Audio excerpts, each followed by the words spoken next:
Hello, this is Killican, and now for a look at my number 3 entry in the franchise, the original horror masterpiece, Silent Hill. Despite its PS1 pixelated graphics, the atmosphere, the music, and the trademark use of darkness, shadows, and fog still make it a visual and artistic treat, albeit a very, very disturbing one.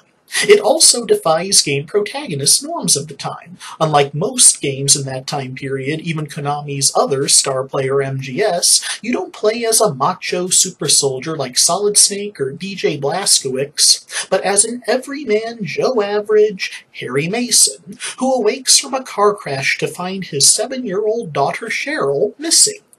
Definitely a much more intimate and desperate story than most gamers were used to. Even Resident Evil had you playing as highly trained SWAT team members, albeit in completely over their heads. But the moment you chased little Cheryl down that alley, the moment that air raid siren blared, the world went dark, the clean wooden fence turned to blood-drenched chain link, you knew your mild-mannered writer Harry was 10 fathoms deep on the road to screwed. And that was before the swarm of deformed dwarf demons tackled him.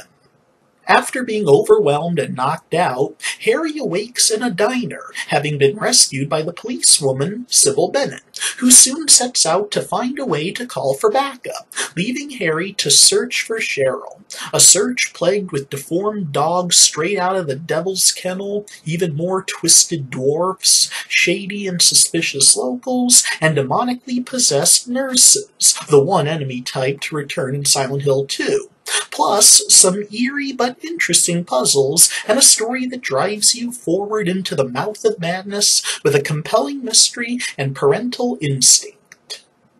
And not all the scares are lethal. At Midwich Elementary School, you encounter chirping little ghosts in the hallways, who don't attack you, but symbolize cruel children mocking the outcast of the school. Like in all Silent Hill games, the monsters embody a character's psyche, in this case, little Alessa Gillespie, whose fear of dogs, bugs, and grown-ups embodies the different monsters and bosses. The giant lizard is from a legend she read at school, and the winged reptilian monsters were inspired by the pterodactyls in Arthur Conan Doyle's The Lost World, apparently one of her favorite books.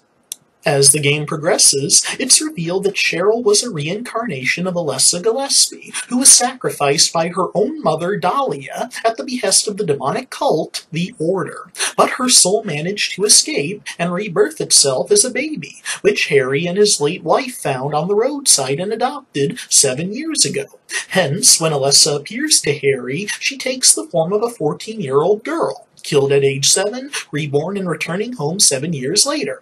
Repeated encounters with the cultists like Dr. Kaufman and Dahlia, and even Lisa, reveals the Order's dark intent. One scene even shows Kaufman coercing Lisa, who realizes later that she is in fact herself undead. In a confrontation at the lighthouse, Dahlia admits that with Alessa, the Order intends to birth a being called Samael into the world. For those not up to speed in biblical studies, Samael was the devil's name before he started a fight upstairs, and St. Michael kicked his ass down the ladder not yet named for Abraham's grandson. From there on, it's a delightful trip to Hell's amusement park, where if you gathered the right strange red liquid in the hospital, you can save the possessed Sybil instead of having to kill her.